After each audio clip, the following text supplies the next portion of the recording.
Everyone, welcome back to our channel. मैं आर्या और आज हम स्टार्ट कर रहे हैं एक super important chapter that is human reproduction.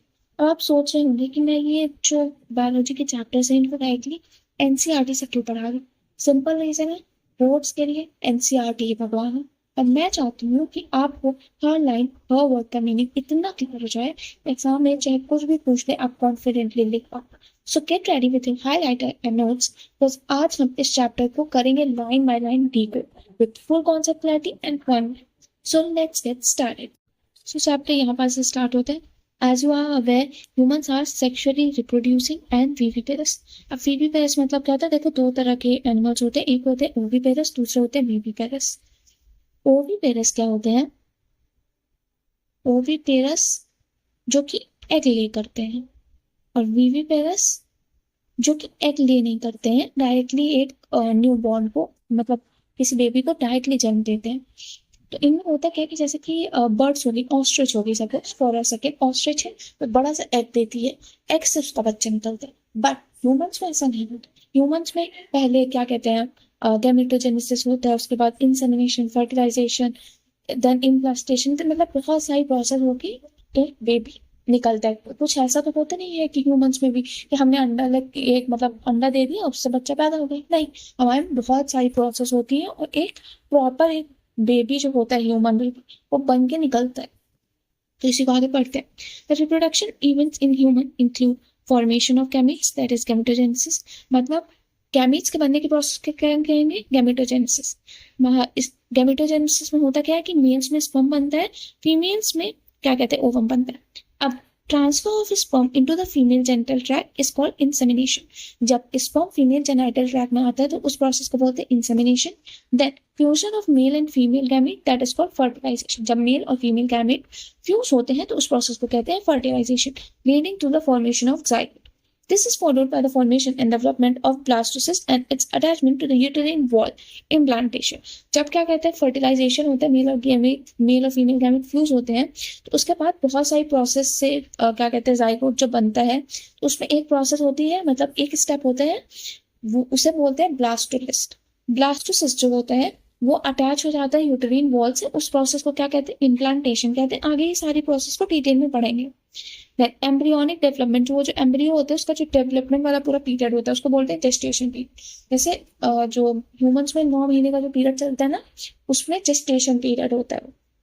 And delivery of baby is called parturition. अब जो बेबी की डिलीवरी होती है उसको क्या बोलते हैं, पार्चुरेशन कहते हैं। You have learn that these reproductive events occur after puberty. There are remarkable differences between the reproductive events in a male and female.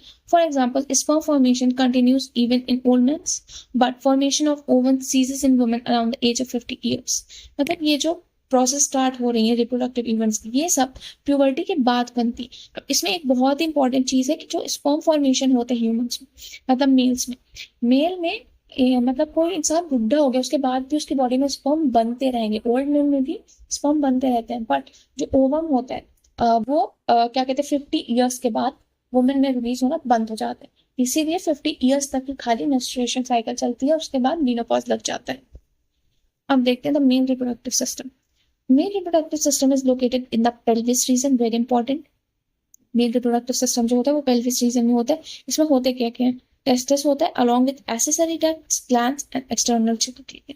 मैं यहाँ पे आपको लिख के समझा देती हूँ।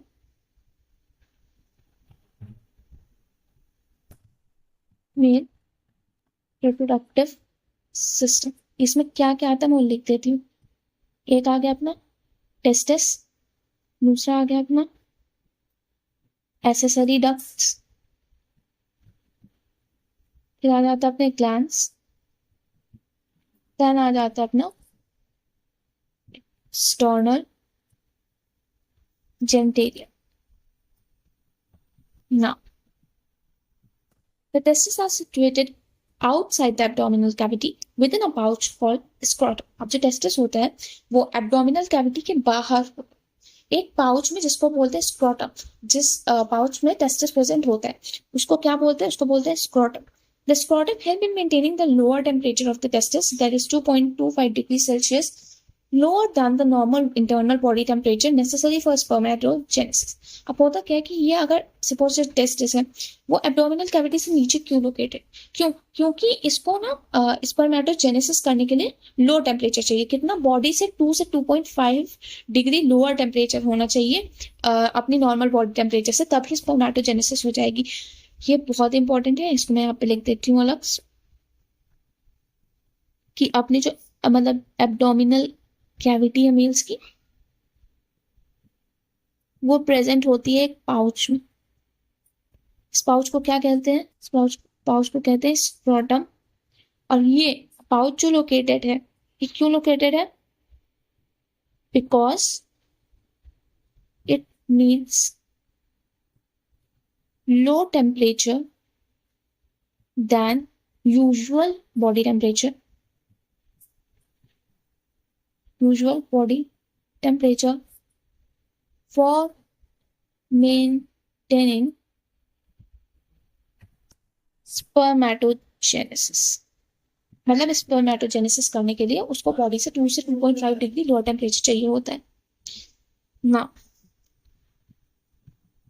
In adults, each testis is oval shaped with a length of 4 to 5 centimeter with 2 to 3 centimeter। अब जो adults होते हैं उनमें जो testis होती है उसका साइज क्या होता है कि लेंथ में 4 to 5 सेंटीमीटर होने चाहिए और विड्थ में अपना 2 to 3 सेंटीमीटर होना चाहिए। The testis is covered by a dense covering। जो testis होता है वो एक dense covering से covered होता है। Each testis has about 250 compartments called testicular lobes। इसको देख लेते हैं। ये है अपना testis, ठीक है। टेस्टिस के अंदर क्या होता है? Testicular lobule. ये कितने होते हैं? टेस्टिकुलर लोब्यूल 250 नियरली होते हैं, 250 कंपार्टमेंट्स होते हैं टेस्टिकुलर लोब्यूल के। Each lobule contain 1 to 3 highly coiled seminiferous tubule in which sperms are produced। अब ये टेस्टिकुलर लोब्यूल के अंदर क्या होता है? एक टेस्टिकुलर लोब्यूल के अंदर इन 1 टेस्टिकुलर लोब्यूल, मैं इसको टीएल से लिख देती हूँ शॉर्ट फॉर्म, आप लोग समझ जाना कि टीएल मतलब टेस्टिकुलर लोब्यूल है। तो एक टेस्टिकुलर लोब्यूल के अंदर कितना होता है? 2 to 3 सेमिनिफेरस टिब्यूल। अब इन्हीं सेमिनिफेरस टिब्यूल्स के अंदर क्या प्रोड्यूस होता है? स्पर्म। इन्हीं सेमिनिफेरस टिब्यूल के अंदर क्या प्रोड्यूस होता है? Sperm. Now each seminiferous tubule is lined on it inside by 2 types of cells called male germ cells and Sertoli cell। अब सेमिनिफेरस टिब्यूल के अंदर भी क्या होता है? वो 2 तरह के सेल से लाइंड होती है। एक होता है अपना मेल जर्म सेल, दूसरा होता है अपना Sertoli cell. Now the male germ cell undergo meiotic division finally leading to sperm formation। जो मेल जर्म सेल होता है ना, ये क्या करता है? ये करता है मियोटिक डिवीजन, मतलब मियोसिस करके क्या बना लेगा? स्पर्म। और ये जो सर्टोली सेल है ये क्या करते हैं? Sertoli cell provide the nutrition to germ cell. Sertoli cell क्या का काम करता है? प्रोवाइडिंग न्यूट्रिशन प्रोवाइड करने का काम करते हैं। The region outside the seminiferous tubule called the interstitial space. अब सेमिनिफेरस ट्यूब्यूल अंदर से तो 2 सेल से लाइन है, बट सेमिनिफेरस ट्यूब्यूल के बाहर जो स्पेस होती है, सपोज कि 2 सेमिनिफेरस ट्यूब्यूल प्रेजेंट है, उनके बीच में जो गैप है उस गैप को हम क्या कहते हैं? इंटरस्टिशियल स्पेस कहते हैं। उस गैप को क्या कहेंगे? Interstitial space. और वहां पे क्या होगी? वहां पे छोटी छोटी ब्लड वेसल्स होंगे जिनको बोलते हैं इंटरस्टिशियल सेल्स और लेडिंग सेल्स। उन्हीं को क्या कहते हैं? इंटरस्टिशियल सेल या फिर Leydig cell. Leydig cells synthesise and secrete testicular hormones. जो लेडिंग सेल होते हैं वो क्या करते हैं? सिंथेसाइज करते हैं और सिक्रीट करते हैं टेस्टिकुलर हार्मोन्स को, जिनको हम कहते हैं एंड्रोजेंस। देखो ये सेमिनिफेरस ट्यूब्यूल था, इसके ये अंदर प्रेजेंट है ना, इनर पार्ट में है ये। अब आउटर साइड में आउटर स्पेस जो होती है उसको क्या बोलते हैं? Interstitial space. अब इस इंटरस्टिशियल स्पेस के अंदर क्या प्रेजेंट होती है? Blood vessels plus interstitial cell, या इसी को हम क्या कहते हैं, लेडिंग सेल बोले हैं, लेडिंग सेल। ये लेडिंग सेल करते क्या है, ये सिक्रीट करते हैं हॉर्मोन्स। कौन से हॉर्मोन सिक्रीट, टेस्टिकुलर हॉर्मोन्स, जिन्हीं को क्या कहते हैं, एंड्रोजन कहते हैं। Other immunologically competent cells are also present. The male cell accessory ducts include, अब अपने जो accessory ducts हैं उनमें क्या आ जाता है, rete testis, vasa efferentia, epididymis and vas deferens. accessory ducts में रेटिटेस्टिस आ जाता है, vasa efferentia, epididymis and vas deferens. The seminiferous tubule of testis open into vasa frantia through retitestis. Now, the male sex accessory duct include retitestis, vasa frantia, epididymis, and vas deferens. Now, जो अपना accessory duct था, उसके अंदर आ जाते हैं 4, 1, 2, 3, 4। पहले आता है retitestis, then vasa frantia, then आता है अपना epididymis, and then आता है अपना vas deferens. The seminiferous tubules of the testis open into vasa frantia. अब जो अपना seminiferous tubule था वो किस में ओपन हुआ, इसमें ओपन हुआ वो वासा फ्रेंशिया में। सेमिनिफेरस ट्यूब्यूल अपना ओपन हुआ वासा फ्रेंशिया में, किसके थ्रू हुआ, किसके थ्रू हुआ, रेटिटेस्टिस के थ्रू। ठीक है, रेटिटेस्टिस के थ्रू वासा फ्रेंशिया में ओपन हुआ। The vasa frantia lead the testis and open into epididymis. अब vasa frantia किस में ओपन होता है, epididymis में। epididymis ओपन हो जाता है vas deferens में। That ascend to the abdominal loop over the urinary bladder. जो ये अपना vas deferens होता है, ये क्या कहते हैं, जो urinary bladder होता है उसके ऊपर एक लूप बना लेता है। It receive a tract from seminal vesicle and open into urethra. अब यही जो वेसिकल vas deferens होता है, इसको क्या कहते हैं, इसको डक्ट मिलती है सेमिनल वेसिकल से और ये ओपन होता है यूरेथ्रा में as a ejaculatory tract. Let us highlight this. Seminiferous tubule था वो रेटिटेस्टिस के थ्रू वासा फ्रेंशिया में ओपन हुआ, मतलब सेमिनिफेरस ट्यूब्यूल पहले रेटिटेस्टिस में ओपन हुआ, देन वासा फ्रेंशिया में ओपन हुआ, उसके बाद ओपन हुआ अपना एपिडिडाइमस में, उसके बाद ओपन हुआ, उसके बाद किस में जाके लगा, एपिडिडाइमस से वास डिफरेंस में। और वास डिफरेंस जो होता है वो एब्डोमेन के थ्रू होते हुए यूरिनरी ब्लैडर में एक लूप टाइप का बनाता है, और यही ये क्या कहते हैं, डक्ट रिसीव करता है कहाँ से, सेमिनल वेसिकल से, और ओपन होता है यूरेथ्रा में एज ए इजैक्युलेटरी डक्ट। इसमें एक बहुत ही इंपॉर्टेंट लाइन है, जो एपिडिडाइमस है वो पोस्टीरियर सरफेस में है टेस्टिस के। Epididymis is located along the posterior surface of each testis. Now, these ducts transport the sperms from the testis to the outside through the urethra. The urethra originates from the urinary bladder and extends through the penis to its external opening called urethral meatus. यहाँ पे हम लोग देख लेते हैं चीज को। यहाँ पे क्या है, ये रहा अपना टेस्टिकुलर लोब्यूल्स, इसके अंदर क्या प्रेजेंट है, सेमिनिफेरस ट्यूब्यूल, वो निकली रेटिटेस्टिस के थ्रू, रेटिटेस्टिस से वासा फ्रेंशिया में गई, देन उसके बाद एपिडिडाइमस। अब एपिडिडाइमस के बाद ये यहाँ पास से निकली वासा डिफरेंस के तरफ, जो कि लिखा था ना यूरिनरी ब्लैडर में एक लूप टाइप का बनाता है, और ये रहा सेमिनल वेसिकल जहां पास से इसको मिलते हैं डक्ट या फिर ग्लैंड, इसको मिलते हैं। देन ये जो है वासा फ्रेंशिया ये जाके इजैक्युलेटरी डक्ट में लग के यहाँ पास से निकल जाते हैं। ओके, अब डक्ट के बारे में पढ़ लेते हैं।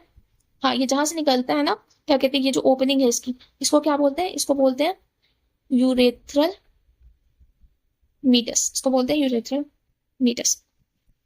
Now the penis is the male external genitalia, जो पेनिस है वो एक मेल एक्सटर्नल जेनिटेलिया है। It is made up of special tissue that help in erection of the penis to facilitate insemination. जो क्या कहते हैं पेनिस होता है उसमें क्या कहते हैं एक स्पेशल टिश्यू प्रेजेंट होते हैं जो कि इरेक्शन में हेल्प कराते हैं और फैसिलिटेट करते हैं इंसेमिनेशन को। Enlarged end of penis called the glans penis is covered by a loose fold of skin called foreskin. जो इन लार्ज एंड होता है पेनिस, तो यहाँ पे ये है अपना वो क्या कहते हैं पेनिस, और वो जिस स्किन से कवर्ड है ऊपर से उसकी जो कवरिंग है उसको बोलते हैं फोर्थ स्किन। ओके, तो उसके बाद क्या है, मेल एसेसरी ग्लैंड्स इंक्लूड पेट सेमिनल वेसिकल्स।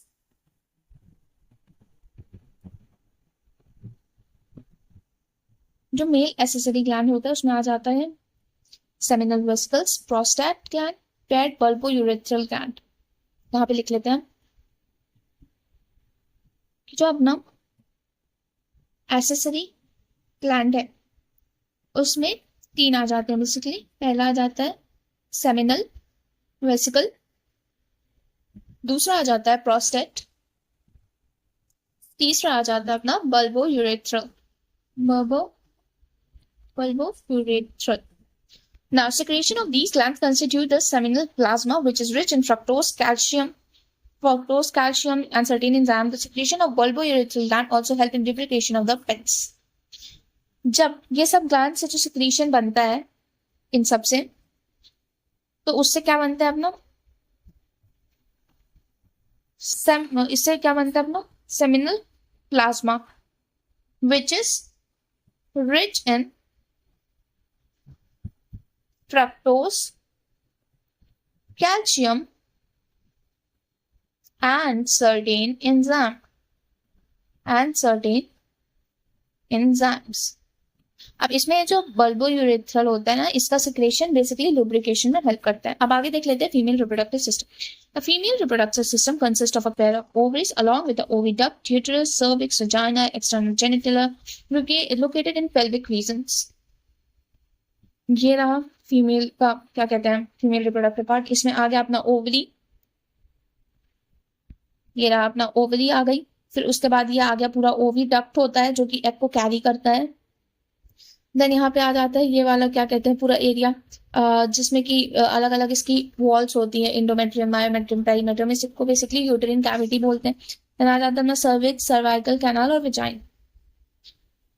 ना these parts of the system, along with a pair of mammary gland, are integrated structurally and functionally to support process of ovulation, fertilization, pregnancy, child birth and child care. अब ये reproductive system जो है उसके साथ memory gland जो होते हैं, ये सब क्या किस चीज में हेल्प करता है अपने जब ये बेबी का ओव्यूलेशन, फर्टिलाइजेशन, प्रेगनेंसी, बर्थ से चाइल्ड केयर तक, इन सब में रिप्रोडक्टिव सिस्टम के साथ मेमोरी ग्लैंड भी इंक्लूडेड होते हैं।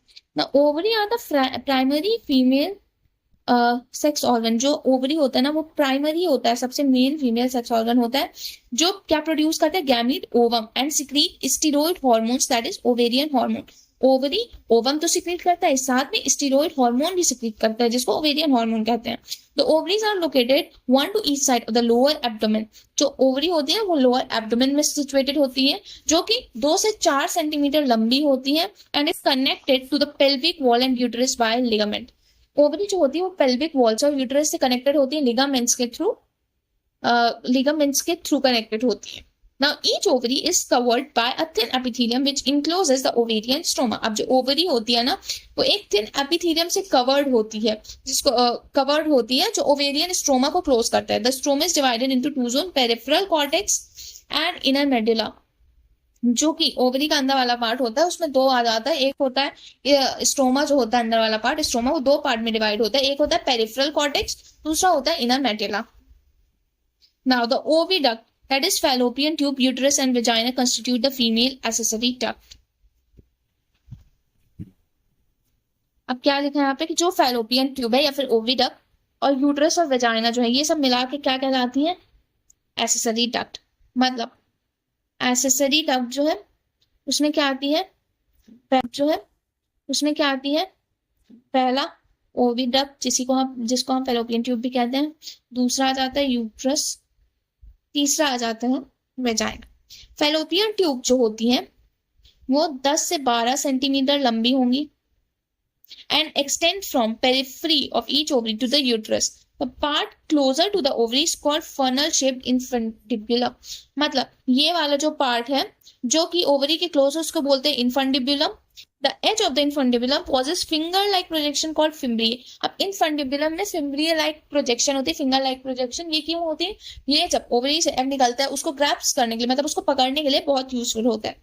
Now, which help in collection of ovum after ovulation. The infundibulum leads to a wider part of the oviduct called ampulla.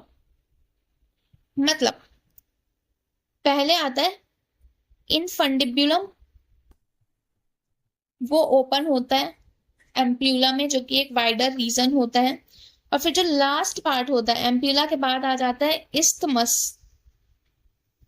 Isthmus has a narrow lumen joint to the uterus. Then isthmus जो होता है ये uterus में जाके लग जाता है। The uterus is a single and it also called a वॉर्म। जो यूट्रस होता है उसी को वॉर्म भी कहते हैं। Shape of the uterus is like an inverted pear. Really important कि जो यूट्रस का शेप होता है वो इन्वर्टेड पियर जैसा होता है। It is supported by ligament attached to the pelvic wall.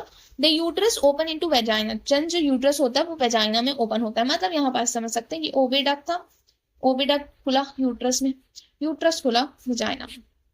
ना open into vagina through a narrow cervix. Vagina में ओपन होता है through a narrow cervix. The cavity of the cervix is also called cervical canal which along with vagina called the birth canal. अब जो cavity होती है cervical canal cervix की, पहली चीज cavity of cervix called cervical canal. The cervical canal along with vagina forms birth canal. Really very important कि जो cervical canal होता है प्लस vagina birth canal बनाती हैं। The wall of the uterus has 3 layers. अब जो walls होती हैं uterus wall वो 3 होती हैं। एक होती है पेरीमेट्रियम सबसे बाहर वाली, देन आती है मायोमेट्रियम बीच वाली, देन अपनी आ जाती है इंडोमेट्रियम सबसे अंदर वाली। जो the wall of uterus has 3 layers. Thin external बाहर वाली पतली होती है जो कि होती है पेरीमेट्रियम। बीच वाली थिक होती है जो कि होती है स्मूथ मसल मायोमेट्रियम। इनर वाली जो होती है वो होती है इंडोमेट्रियम। इनर वाली जो होती है वो ग्लैंडुलर लेयर भी उसको कहते हैं। That lines the uterine cavity. The endometrium undergoes cyclic changes during the menstrual cycle. अब जो मेंस्ट्रुअल साइकिल में जो होती है ना वो किसकी वजह से होती है?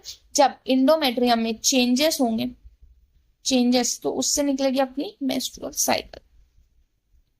Now, the female external genitalia includes mons pubis, labia majora, labia minora, hymen and clitoris. अब external genitalia जो हो गया, external genitalium, इसमें आ जाता है mons pubis, then labia majora, then labia minora, उसके बाद हाइमेन, देन आ जाता है स्लेटोरस। मॉन्स प्यूबिस जो होता है ये होता है cushion of fatty tissue covered by the skin and pubic hair. जो बाहर वाली स्किन होती है जहाँ पे हेयर प्रेजेंट होता है उसको बोलते हैं मॉन्स प्यूबिस। ये फैटी टिश्यू से बनी मतलब फैटी टिश्यू से कवर्ड होती है, प्लस यहाँ पे हेयर्स प्रेजेंट होते हैं प्यूबिक हेयर। लेबिया मेजोरा जो होता है वो फ्लैशी फोल्ड होता है of a tissue which extends down from the mons pubis and surrounded the vaginal opening. जो मॉन्स प्यूबिस होता है हेयरी पार्ट, उसके बाद जो पोर्शन आता है फ्लैशी फोल्ड्स टाइप के जो होते हैं वो होते हैं labia majora. Fleshy folds which extend down from the mons pubis and surround the vaginal opening, जो vaginal opening को surround करते हैं। Then labia minora are paired folds of tissue under the labia majora.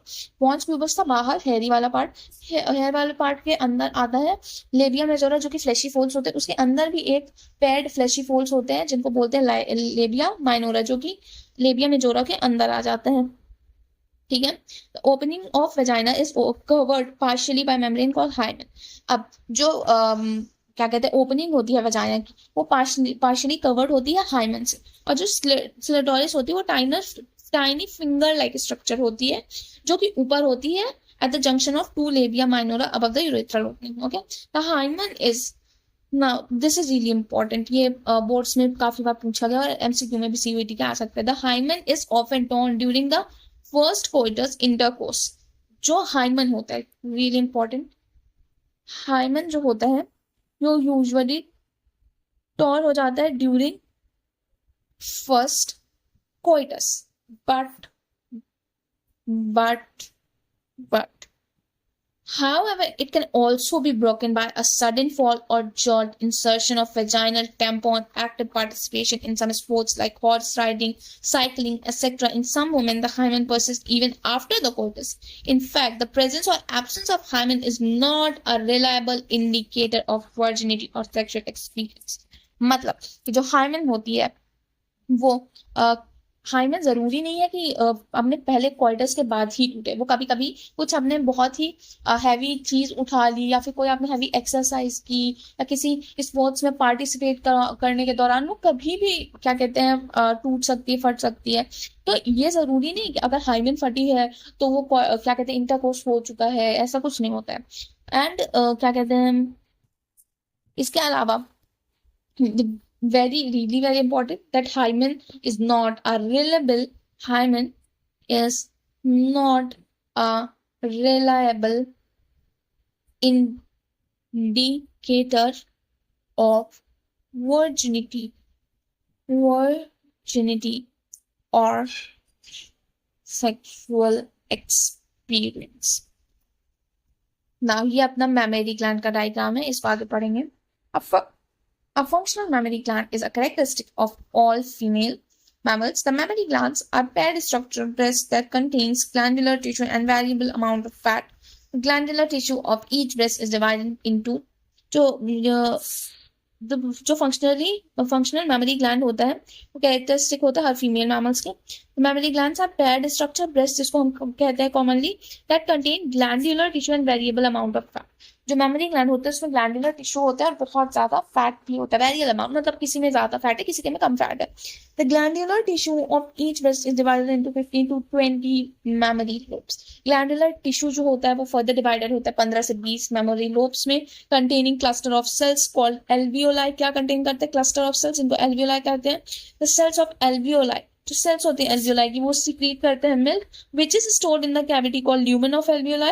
The alveoli open into mammary tubule. The tubule of each lobe joined to mammary duct. Several mammary ducts join to form a wider mammary ampulla which is connected to the lactiferous duct and opens at the nipple from where the milk is expressed. इसका जो pathway है वो बहुत ही ज्यादा important है कि पहले आया मैमरी लोब, मेमोरी लोब से खुला मेमोरी एल्वियोलस में, उसके बाद खुला मेमोरी डक्ट में, मेमोरी डक्ट से एम्प्यूला में, एम्प्यूला से लैक्टिफेरस डक्ट में, लैक्टिफेरस डक्ट से सीधा निप्पल, और जो बाहर वाली कवरिंग होती है उसको बोलते हैं एरियोला। ठीक है ना? तो ये जो है pathway, this is very very very important. ये तो एमसीक्यू में डायरेक्टली पूछ लेता है पाथवे, और बहुत बहुत कंफ्यूजिंग होता है ये, बच्चे बहुत बार इसमें कंफ्यूज होकर गलत टिक कर देते हैं। तो इसका जो सीरीज है मतलब किस रूट से आ रहा है, पहले क्या आ रहा है, पहले लोब आ रहा है, पहले एल्वियोलाई आ रहा है कि पहले डक्ट आ रहा, जो सीरीज है उस सीरीज से याद करना बहुत ज्यादा जरूरी है। तो अपना गैमेटोजेनेसिस देख लेते हैं। The primary sex organ, the testis in the males and the ovaries in the female produces gametes. Males में टेस्टिस गैमेट प्रोड्यूस करता है, फीमेल में ओवरीज गैमेट प्रोड्यूस करती है। मेल्स में स्पर्म बनता है और फीमेल्स में ओवम बनता है respectively bye the process called gametogenesis. अब ये स्पर्म और ओवम जो बन रहा है ये किस प्रोसेस से बन रहा है? गैमेटोजेनेसिस से। टेस्टिस का देख लीजिए। In testis the immature male germ cell that is spermatogonia produces sperm by spermatogenesis. मतलब टेस्टिस में होता है इमेच्योर मेल जर्म सेल्स, इसको बोलते हैं स्पर्मेटोगोनिया, जो प्रोड्यूस करती है sperm bye the process spermatogenesis that begins puberty. The spermatogonia present on inside wall of seminiferous tubule multiply by mitotic division and increases in number. अब जो ये spermatogonia होती है ये सेमिनिफेरस ट्यूब्यूल के इनर वॉल में प्रेजेंट होती है, जो कि माइटोटिक डिवीजन करके मतलब माइटोसिस करके बहुत सारे अपने नंबर में इंक्रीज कर लेता है। ईच स्पर्मेटोगोनिया इज डिप्लॉइड, हर एक स्पर्मेटोगोनिया क्या होता है, डिप्लॉइड होता है और उसमें 46 क्रोमोसोम्स होते हैं। Each spermatogonia is diploid and it contains 46 chromosomes. Some of the spermatogonia called primary spermatocyte it's periodically undergo meiosis. जो प्राइमरी स्पर्म, कुछ स्पर्मेटोगोनिया में कुछ स्पर्मेटोसिस्ट होते हैं जो कि मियोसिस करते हैं। The primary spermatocyte complete the first meiotic division leading to the formation of two equal haploid cell called secondary spermatocyte. अब जो प्राइमरी स्पर्मेटोसाइट है वो कंप्लीट करके, जो फर्स्ट मियोटिक डिवीजन है उसको कंप्लीट करके फॉर्म क्या बनाता है, दो इक्वल हैप्लॉइड सेल्स। मतलब प्राइमरी स्पर्मेटोसाइट है, उसने क्या किया, मियोसिस किया, उससे दो बने हैप्लॉइड, क्या बने, दो हैप्लॉइड सेल बने जिनको हम क्या बोलेंगे, सेकेंडरी स्पर्मेटोसाइट्स। इनमें क्या होता है, इनमें 23 क्रोमोसोम्स होते हैं, ठीक है ना। The secondary spermatocyte undergoes second meiotic division and produces 4 equal haploid spermatocytes. अब ये जो होते हैं सेकेंडरी वाले, वो फिर क्या करते हैं, ये करते हैं अपना सेकेंड मियोसिस, जो कि माइटोसिस की जैसे ही होता है। तो इससे बनते हैं चार एन नंबर के हैप्लॉइड स्पर्मेटिड्स, ठीक है। What would the number of chromosome in the spermatid? The spermatid are transformed into the spermatozoa by the process called spermiogenesis, है ना। अब इसको मैं इधर लिख के दिखा देती हूँ। पहले आया स्पर्मेटोगोनिया, उसने किया मियोसिस और क्या बनाया, सॉरी उसने किया माइटोसिस और बहुत सारे स्पर्मेटोगोनिया बने, उससे बना प्राइमरी स्पर्मेटोसाइट या फिर प्राइमरी स्पर्मेटोसिस, जो भी बोलो। ये क्या करता है, ये फर्दर करेगा मियोसिस वन करके ये दो हैप्लॉइड सेकेंडरी स्पर्मेटोसाइट बनाएगा, अब ये सेकेंडरी स्पर्मेटोसाइट जो है ये फिर करेगा सेकेंड मियोसिस और उससे ये बनाएगा 4 स्पर्मेटिड। अब इसमें प्राइमरी स्पर्मेटोसाइट 2n थी, ये जो सेकेंडरी बनी वो n हैप्लॉइडी की हुई, स्पर्मेटिड भी जो है वो n प्लॉइडी की हुई। प्राइमरी स्पर्मेटोसाइट जो था उसमें 46 क्रोमोसोम थे, सेकेंडरी में 23 क्रोमोसोम, इसमें भी आया 23 क्रोमोसोम, ठीक है ना। After spermiogenesis sperm had become embedded इन अब ये जो क्या कहते हैं, ये जो स्पर्मेटिड बना है ना, ये स्पर्मेटिड जो होता है वो स्पर्म में कन्वर्ट होता है by process called spermiogenesis. After spermiogenesis sperm head become embedded in Sertoli cell. Spermiogenesis के बाद जो स्पर्म बनता है वो अपने हेड को सर्टोली सेल में डालेगा जहां से उसको बढ़िया न्यूट्रिशन मिलते हैं और फिर वो वहां से रिलीज होगा from seminiferous tubule by the process called spermiation. मतलब releasing of sperm from seminiferous tubule is called spermiation. Very important. Now spermatogenesis starts at the age of puberty due to significant increase in secretion of gonadotropin releasing hormone. This, if you recall, is a hypothalamic hormone. अब ये जो spermatogenesis start होता है ये puberty की as में start होने लगता है। क्यों? क्योंकि प्यूबर्टी की स्टेज में जो सिक्रीशन होता है गोनाडोट्रोपिन हार्मोन्स का, मतलब GnRH का, वो हाई होता है। इसी हार्मोन को हाइपोथैलेमिक हार्मोन भी कहते हैं। तो जब इनका इंक्रीज लेवल चल रहा होता है GnRH का, तो उसकी वजह से जो एंटीरियर पिट्यूटरी होती है वो सिक्रीट करती है गोनाडोट्रोपिन। गोनाडोट्रोपिन दो तरह के होते हैं, एक होता है LH और एक होता है FSH। मतलब increase level of GnRH that act on anterior pituitary and stimulate secretion of gonadotropin, that is luteinizing hormone and follicular stimulating hormone। अब जो अपना क्या कहता है GnRH होता है गोनाडोट्रोपिन हार्मोन, उनमें 2 आ जाता है, एक आता है अपना LH, एक आ जाता है अपना FSH। LH आ जाता है, LH को बोलते हैं ल्यूटिनाइजिंग हार्मोन, FSH को बोलते हैं फॉलिकल स्टिमुलेटिंग हार्मोन। LH जो होता है वो एक्ट करता है लीडिंग सेल में, LH act on Leydig cell and stimulate synthesis of secretion of androgen. मतलब LH जो होता है act at Leydig cell and stimulate secretion of androgen. मतलब LH जो होता है वो लीडिंग सेल में एक्ट करता है और वहां पास से एंड्रोजन निकालता है। एंड्रोजन जो होता है वो बाद में क्या कराता है, एंड्रोजन ये जो होता है वो हेल्प कराता है स्पर्मेटोजेनेसिस में। अब जो FSH होता है, FSH act on Sertoli cell and stimulate the secretion of some factor which help in spermiogenesis. अब ये जो FSH होता है ये एक्ट करता है सर्टोली सेल पे, और सर्टोली सेल पे एक्ट करने के बाद ये कुछ ऐसे फैक्टर रिलीज करता है जो कि basically it help in spermiogenesis. Now, let us examine the structure of a sperm. It is a microscopic structure composed of a head, neck, middle piece and tail. मतलब ये है अपना क्या कहते हैं उसका स्ट्रक्चर स्पर्म का। इसमें होती है, ये हो गया उसका हेड, ये हो गया उसके बीच में नेक, ये हो गया उसका बीच का मिडिल पीस और ये हो गई उसकी टेल। ठीक है ना। अब इसमें क्या होता है, plasma membrane envelopes the whole body of the sperm. The sperm head contains an elongated haploid nucleus. मतलब कि जो स्पर्म का हेड होता है उसमें हैप्लोइड न्यूक्लियस प्रेजेंट होता है, really very important. The anterior portion of which is covered by a cap like structure. जो एंटीरियर पोर्शन होता है उसका एक कैप लाइक स्ट्रक्चर से कवर्ड होता है जिसको बोलते हैं एक्रोसोम। एक्रोसोम में बहुत सारे एंजाइम होते हैं जो कि ओवम के फर्टिलाइजेशन में हेल्प करता है। The middle piece possess a numerous mitochondria. जो मिडिल पीस होता है उसमें बहुत सारी माइटोकॉन्ड्रिया होती हैं which produces energy for the movement of the tail. अब ये जो टेल की मूवमेंट होती है वो किसकी वजह से होती है, जो मिडिल पीस में बहुत सारे माइटोकॉन्ड्रिया प्रेजेंट होता है वो एनर्जी प्रोड्यूस करते हैं जिसकी वजह से टेल का मूवमेंट होता है।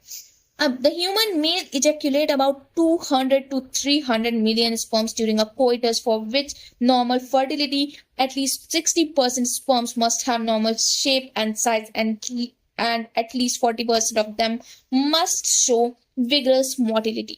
मतलब कि जो ह्यूमन होते हैं, ये भी बहुत इंपॉर्टेंट लाइन है,